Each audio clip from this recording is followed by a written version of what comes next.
nya dia. I just say His Excellency the Vice President nso ye operantem de shepa. Nti omampani abedi ehire eye mo amodia. Sania mota mwankasa muba na na danko Akufo-Addo echi no. Emra so odi ahobrase eba monim. Oyosomfo wasum nanado bedre. Emra so say operantem yenso sania wasum omampani na na danko Akufo-Addo no. Yenso ye be hye ne numnyam. Bebia yedu yesremo adaroma. Edi asopa ebetie yankasa yeba yedehye His Excellency the Vice President ahobrasefo Alhaji Mahamudu Bawumia.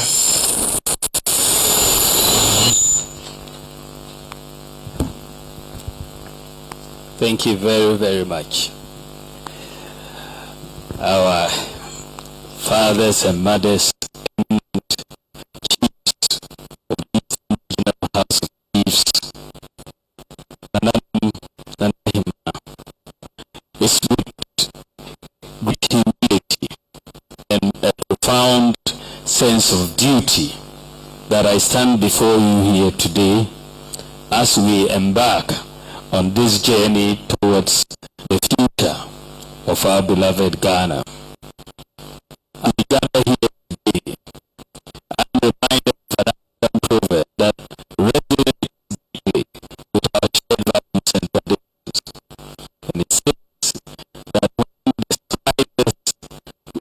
the spider webs unite, they untie at night. Indeed, the strength of our communities lies in our unity, guided by the wisdom and leadership of our traditional chiefs. In the mosaic of our nation's history, traditional chiefs have always held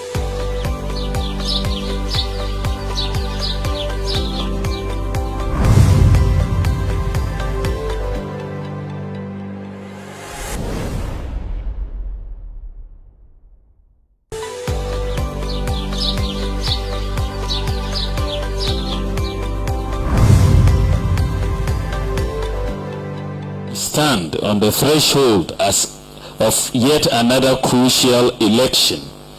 Your role as key actors in ensuring its success cannot be overstated.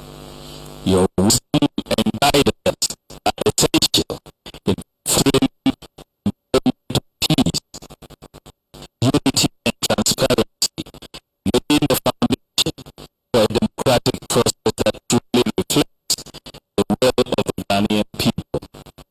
I stand before you, seeking your blessings and your mandate to serve as the next president of the Republic of Ghana. Now, my vision is clear. I envision Ghana that is not only industrialized, but also digitalized.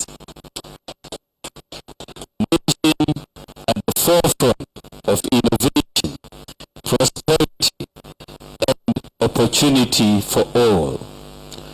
Under the leadership of the new Patriotic Party government, we've made significant strides in enhancing local government structures, empowering our communities to take charge of their own development. We have worked tirelessly to steer our economy back on track, despite facing both domestic challenges and external pressures beyond our control. One of the cornerstones of our agenda has been creation, recognizing that a thriving economy is built on the foundation of gainful employment for our citizens. In fact, if you look at the record, you will see that the data will tell you that so far in 7 years, our government has created 2.1 million jobs. This is the highest job creation in any 7-year period in the history of Ghana. We have invested in initiatives to stimulate in entrepreneurship, attract foreign investment, and foster a conducive environment for businesses to flourish. We are acutely aware of the recent power outages that have affected every Ghanaian and our local businesses. And I assure you that we are leaving no stone unturned in resolving this issue. In fact, the information I have from the Ministry of Energy is that this issue will be resolved in the next few weeks completely. So let us hope that we get it done. Our commitment to ensuring that our industries have access to reliable power supply remains unwavering. For we understand that prosperity of our nation depends on the success of our entrepreneurs and innovators. But beyond economic prosperity, we must also ensure that Ghana remains a beacon of democracy and stability in our sub-region. Your role as esteemed traditional leaders and community chiefs is pivotal in ensuring a peaceful and transparent electoral process. Your wisdom and guidance will help safeguard the integrity of our democracy, ensuring that every Ghanaian has the opportunity to exercise their democratic right without fear or intimidation. I stand before you as a man of integrity, committed to serving the interests of the Ghanaian people above all else. Throughout my tenure as Vice President of the Republic, assisting my boss, your own son, President Nana Dankwa Akufo-Addo, to transform our nation, I have been unwavering in my dedication to leading policies aimed at transforming our economy and uplifting the lives of every Ghanaian. My record speaks for itself, and I am proud of the role I have played, an active role in the success of our government. In fact, if you look at me in terms of my contribution in the last 7 years as Vice President, my whole approach in supporting the President has been to help solve many problems that bedeviled our country since independence, problems that we never were able to solve. So I turn my attention to helping the President to solve some of these problems. So by nature, I am a problem solver, I am a generational thinker, and I come with innovative ideas. So if you look at some of the problems we face that have been able to support the President to solve, for example, he asked me to oversee the issuance of the Ghana card. We never had a unique identification in Ghana since independence, and many governments tried. President Kufuor initiated, but the NDC government, they never took it seriously.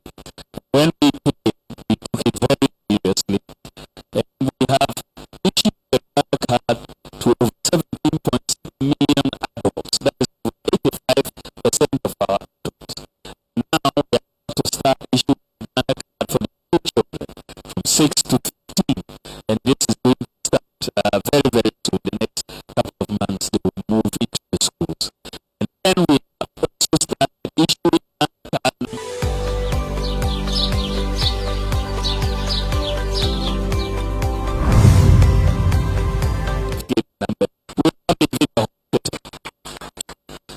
And I know we have the approach to Ghana. We're doing exactly what is happening in laboratory. So we have a base that we can use to develop our country.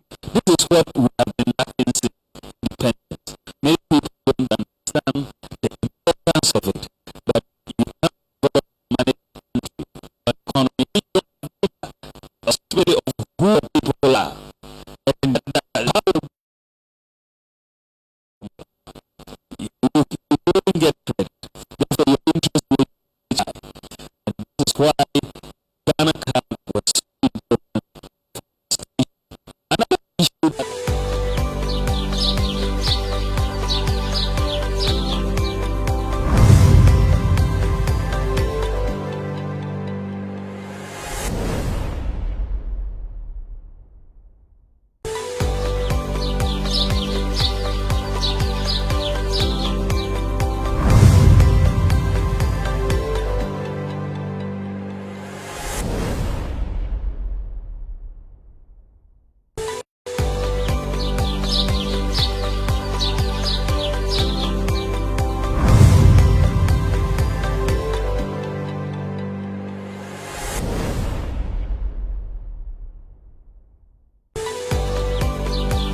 said, let's have mobile money interoperability. That is, let's link the Momo account with the bank account. So you can transfer money from a bank account to a Momo account, and from a Momo account to a bank account. This is what we call mobile money interoperability.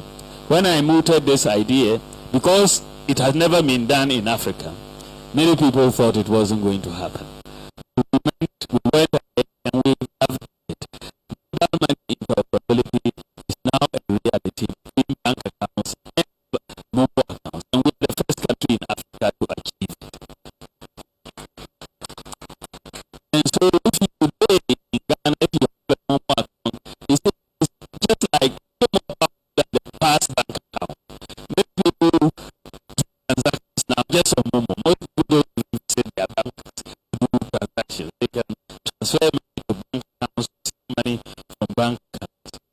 Then we in an innovation when I suggested that let's make an account number your number, your SNIT number, your NHIS number. So you don't have to apply for a TIN number or a SNIT number or NHIS number. Once you enroll for taxes, your account number is your TIN number.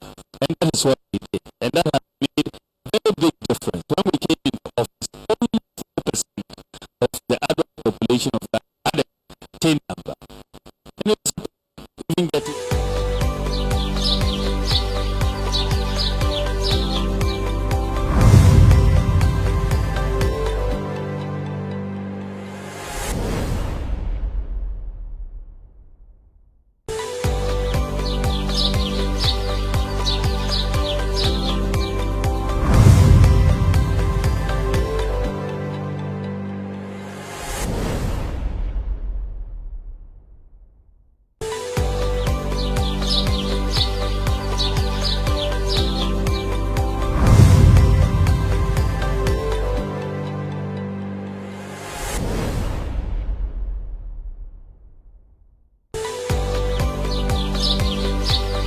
certificate, let me inspect it. Today, if you want to buy motor insurance, you can sit in your house and use your mobile phone and buy insurance for your vehicle, and they'll send you the certificate of insurance on your mobile phone. You don't have to step out of your house, and that is a major for the people as far as doing digitalization is concerned. Today, we have helped our people, especially most of the people in the rural areas. Drones, flying drones have been brought. We have 6 drone delivery centers in Ghana. I think one is in Elum that we opened. But it is saving, these drones are saving lives every day.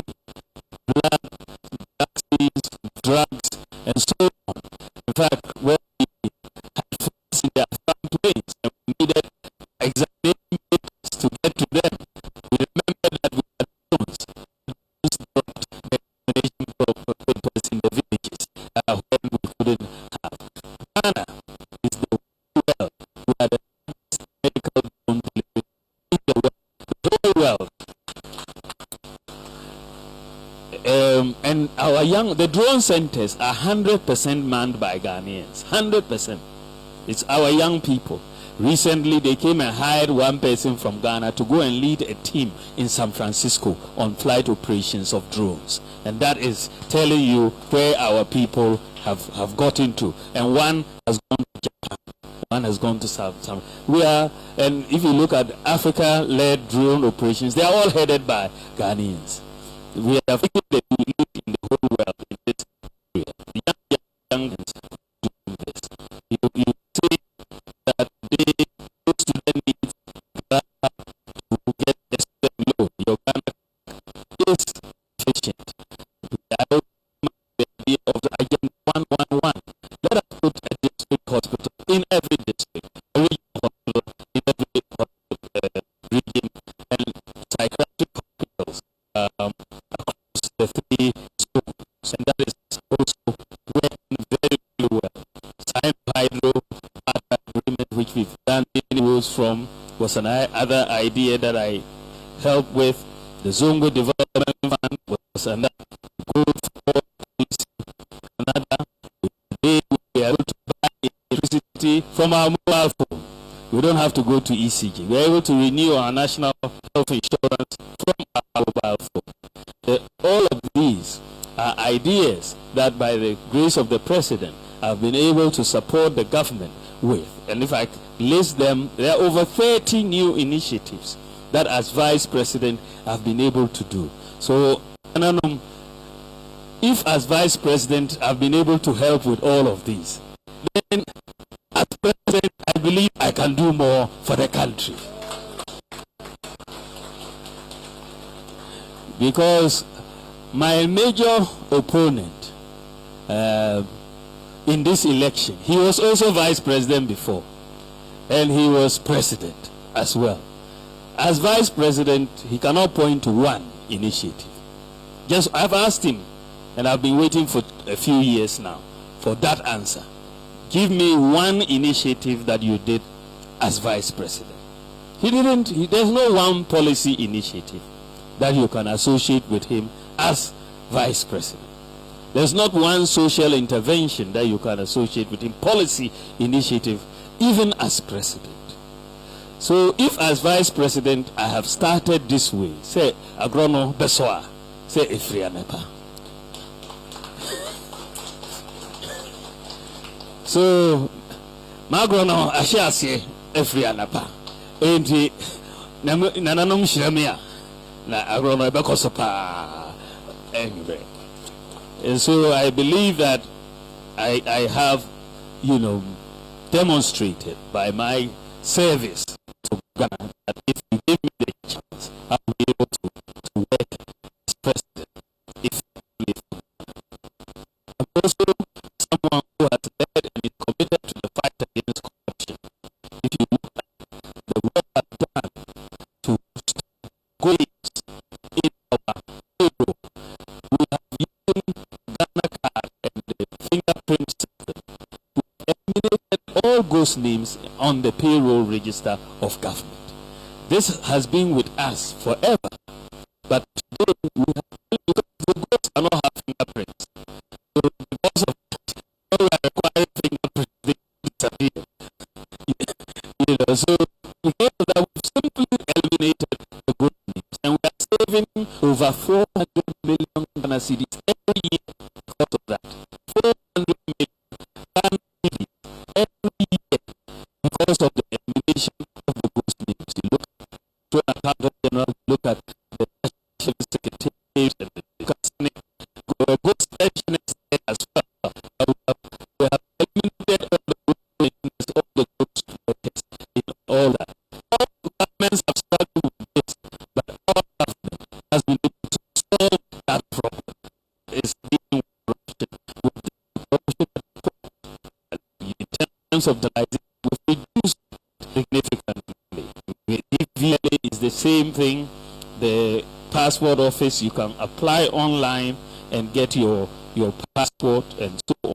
So it's a lot that we have done on the digital front that is helping us, because when you are dealing on it with a computer, you can't ask for price. So we have dealt with a lot of corruption as far as digitalization is concerned.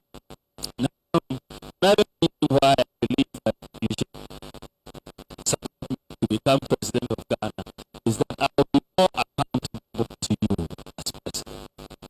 I will say so. As president, I will have to come back and tell by the grace of God. So after 4 years, I'll come back again and speak to Nanom to ask you for me. And you say, about my you will do this. You done it. Our accountability will be there. So when I'm governing, I know that I have to come and account to you for my government. So I have a potential idea here to give us stability. Then I'll be able to be accountable. Our government, however, has only a 4-year mandate. 4 years. If he comes back from his honeymoon, you will not hear him again. He doesn't have to account to you again. I will have no honeymoon. I'll be working right from day one. So for me, I will bring you accountability and make sure that I'm going to be able to do this.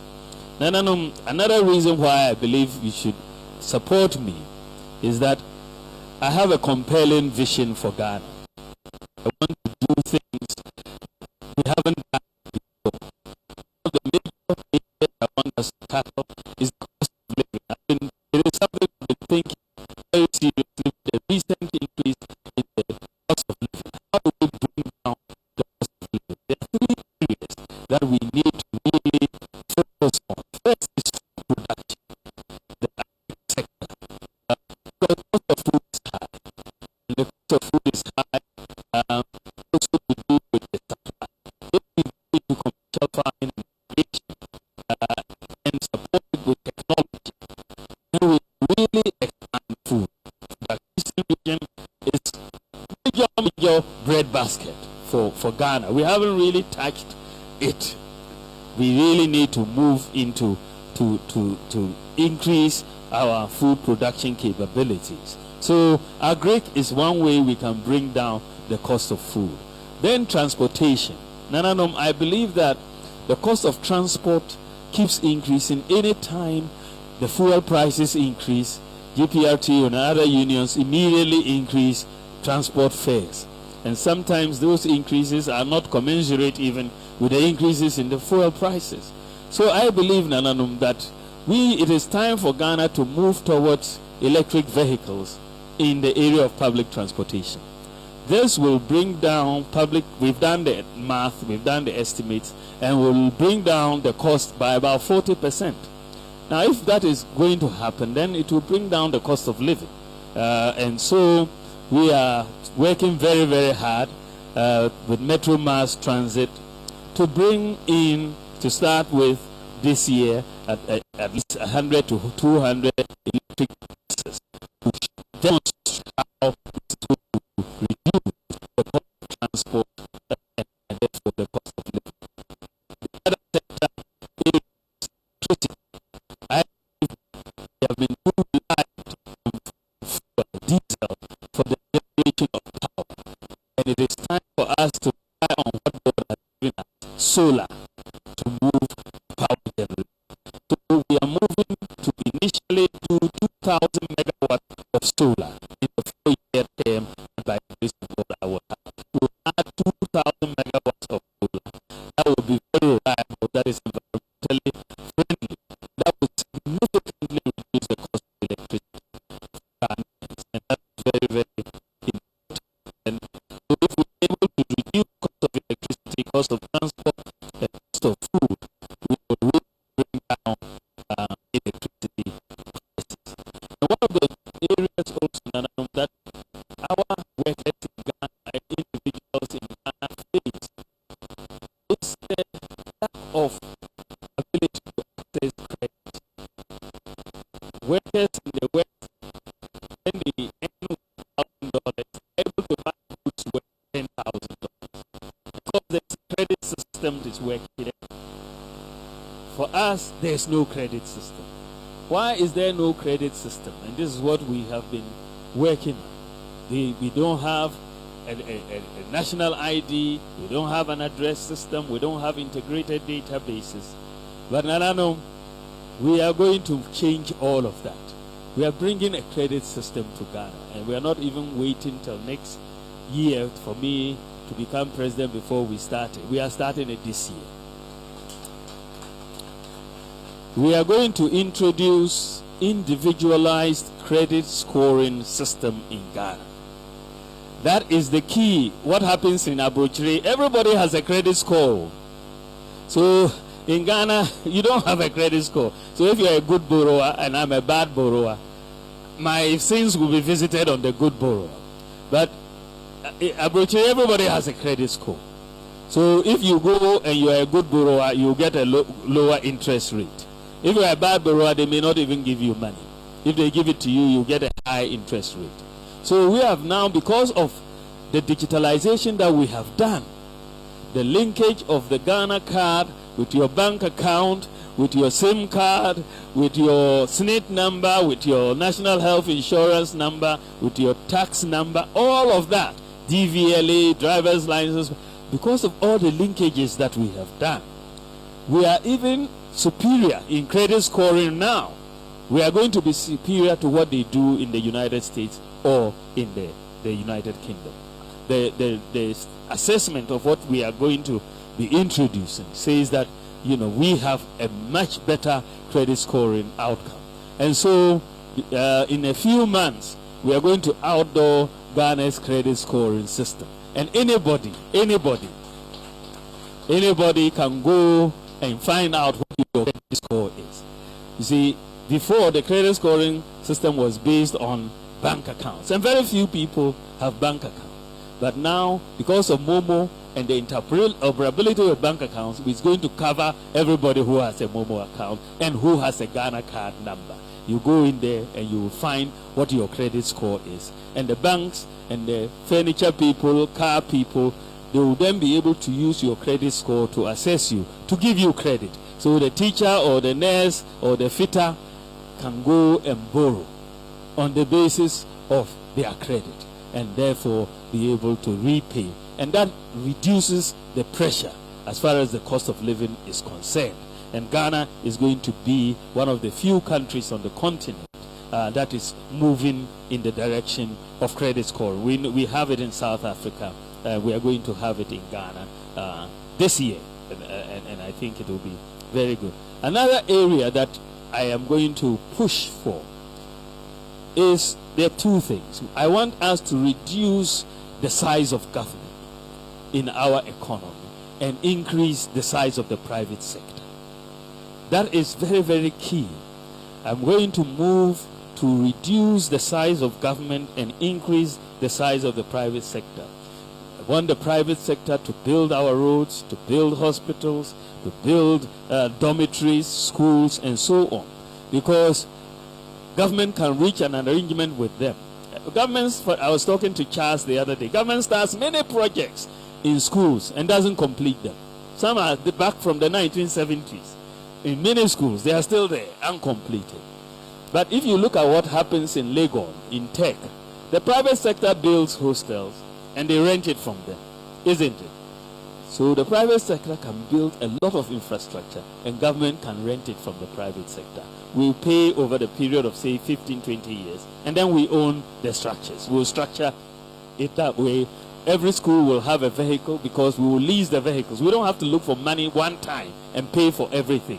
We can use a credit system and pay, and therefore there will be a lot of room to give government space to do other things. So we want to reduce the imprint of government and increase the imprint of the private sector. And when we do that, it means the private sector will move and build so much infrastructure, and we will have more jobs in the system because things are working. You are not going to wait to say government has not paid this contractor, so the job has stopped for a few years. The private sector, they know if they build it, government will rent it from them and they will pay. And that is one way we are going to be doing this. The other area that I want us to do a major reform is in our tax regime. Our tax system from independence, Nananom, has become a very complicated system. Many people cannot assess their tax liability. They have to be told and that this is what you owe, and they cannot even challenge what they are told. They don't really understand it. I want us to simplify it. I went to Estonia to study their tax system when I was coming up with this idea, because why did I go to Estonia? Because they are the #1, the most tax competitive country in the world. The last 10 years they've been #1. So if you want to introduce something, you better go to where they know how to do it. And that's why I went to Estonia with a team from GRA and everybody. We went and looked at it, and it's beautiful. They have a flat tax system. If it's 10%, that means if you earn 1,000 cedis, your tax is 100 cedis. Everybody can calculate that. You have 10%, you can easily calculate your tax liability, what it is, above whatever thresholds we will give you. It's very, very simple. And with that, compliance will be high. So we are bringing in a new flat tax system, which will start in 2025. With this flat tax system, we expect to generate more revenue and get more compliance. But because we've had this complex tax system over the years, I'm going to introduce a tax amnesty in 2025 so that we all start on a fresh, clean slate. Fresh, clean slate. So everybody does not owe anything from 2025 going. And then from then you will pay your flat tax. Everybody can calculate and will know how to collect it. So this is where we are going, a tax amnesty in 2025 that will really help us. Businesses and government and individuals will really do that. The other area where I want to bring a reform is in import duties. One of our problems in the import sector, the import duties, we complain. If you talk to our business community, they complain a lot about high import duties. It's a big issue. And when the import duties are high, because we are import dependent economy, it means the prices on the markets are also high. There's a direct link to that. So if you want to reduce the pressure on price increases, you have to bring down the pressure on import duties as well. I believe that we have to be competitive. Our most close neighbor is Lomé in Togo, as far as the port system is concerned. What we are seeing is that there is a lot of smuggling. You know, the containers, rather than landing in Ghana, are now being diverted to Togo. And then people will clear the goods in Togo and smuggle them into Ghana. So we lose the red cars through Lomé and so on and bring them into Ghana. And so when we do that, there will be, I think, a lot of sanitization of our system. We want to also, for spare parts dealers and other this thing, we want to look at flat rates per container, so that it's very, very easy for the spare parts dealer. If you bring in a 40-foot container, you know that it's 10,000 cedis. End of story. You bring in 20-foot container, you know it's 5,000 cedis. You know before you ship the container how much. But right now there's a lot of uncertainty. You come in, they'll say exchange rate has changed, so you have to pay more, and that. So we want some certainty for the importers when they are bringing in goods, as far as, because if there's uncertainty, they will be increasing prices. Even before they bring in the goods, when they say, oh, if I bring it in again, it will be higher, so I will increase the prices. And that all adds to inflation.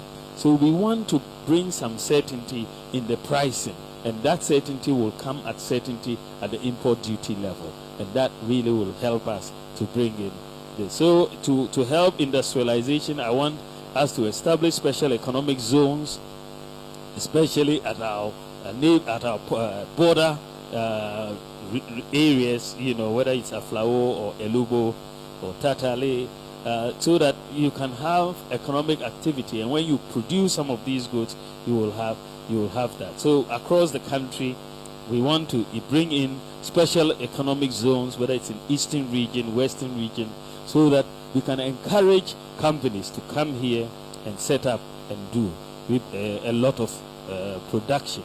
We also want to see a lot of value addition to our agro processing. And because I'm a digital man, I want to make Ghana the digital hub of Africa.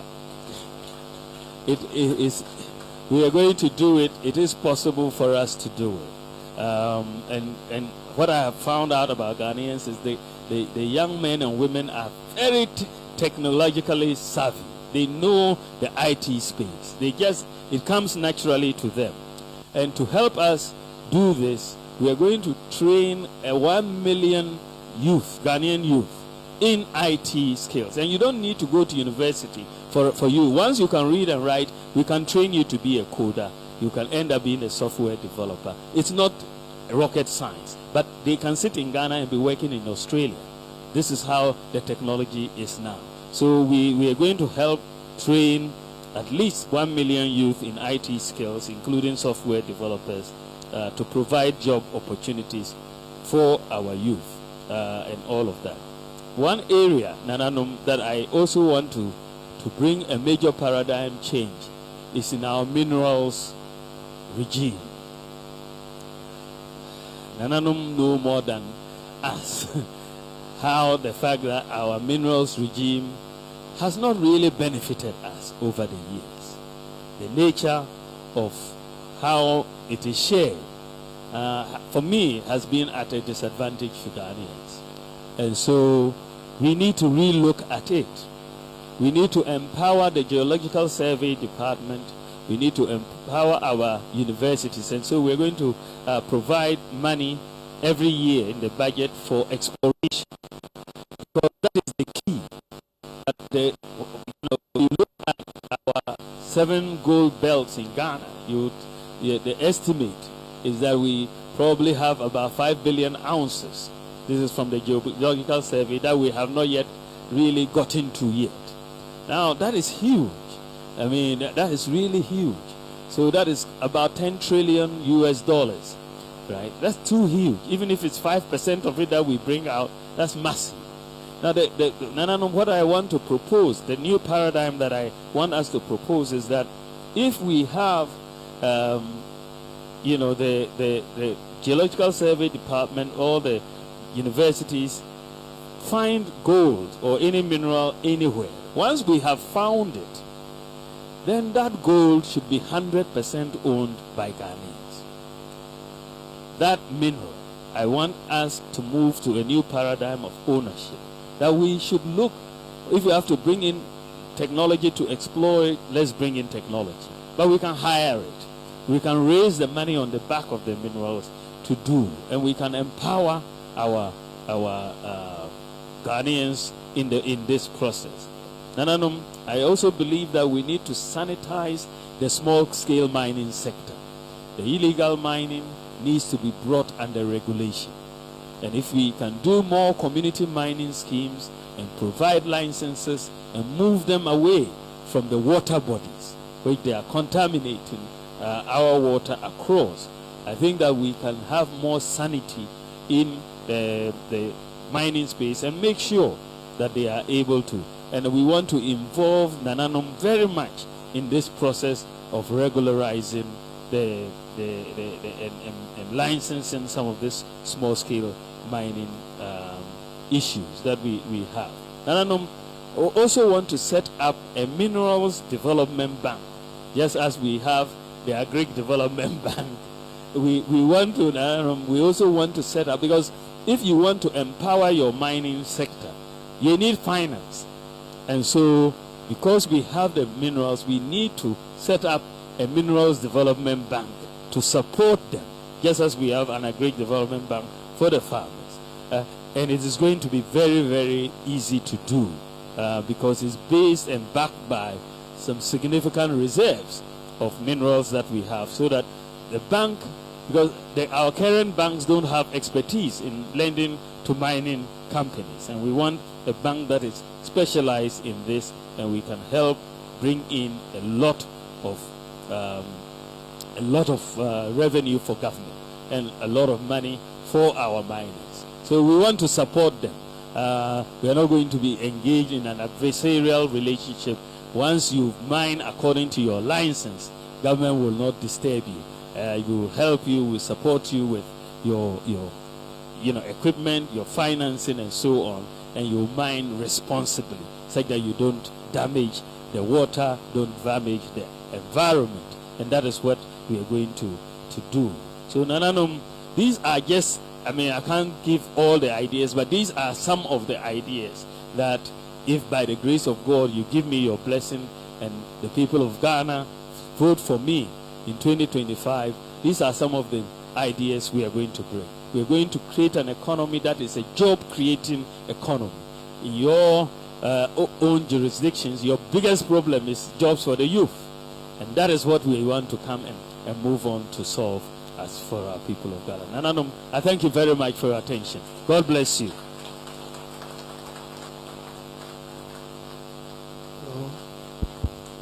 Mumia Momba Kubio. The Omampeni just on stem of the Atuja. Or Casana credit card nana never yamide. Yeah, that's it, Mira. It's a honorable boy and papa. Sabre Penia Casa. Nananom yɛatwerɛ wɔ aseɛ sɛ open forum.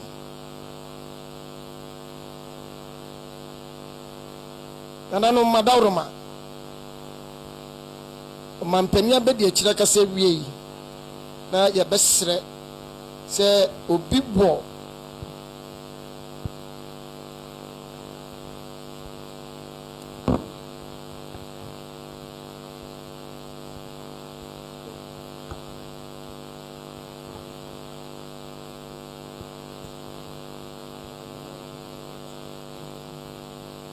Nananom, it's open forum no.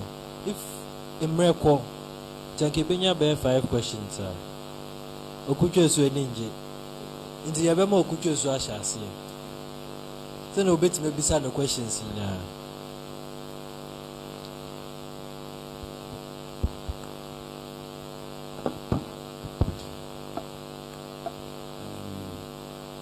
Your Excellency, Mr. Vice President, I want to piggyback on some of the digitalization that you talked about and focus on land.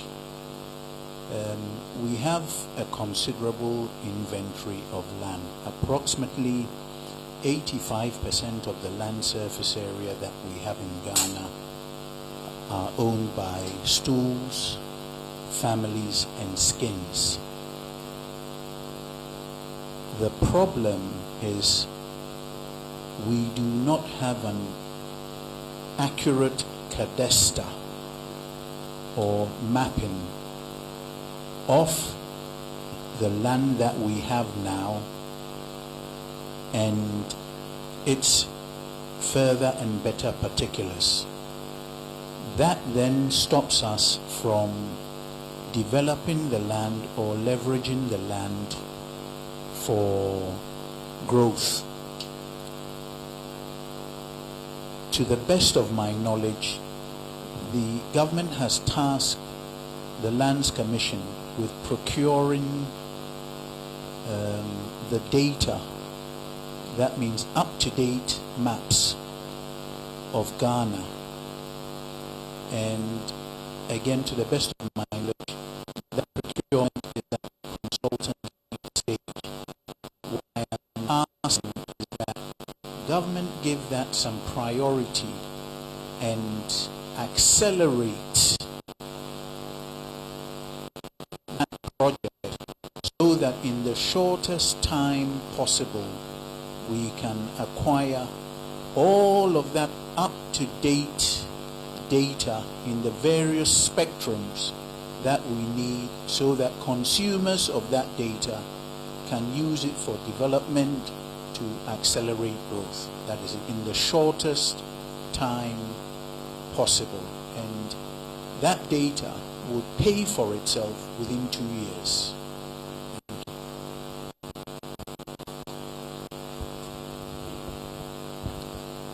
Thank you. Honorable Vice President, I am making a comment. And Your Excellency, I'm making a little reference from the Bible, which I will make all of us here to read it. Proverbs 24, verse 3. Homework for us all. Now, I know that you heard the name of Reverend Ndabaningi Sutele. Ndabaningi Sutele. And he said, on occasion like this, whilst in Tanganyika, all what he said was, a country or the man who uses yesterday's method will not be in business today. So all what I'm trying to say to Ghanaians, both old and then the incoming generation, what we are about to see in future is before us now. So we must all pay attention. Those who think they've acquired medical knowledge, accountancy, knowledge, whatever knowledge. My typical example is, what is the difference between current use of homeopathy medicine practice and then the current orthodox practice of medicine? Thank you. Nana.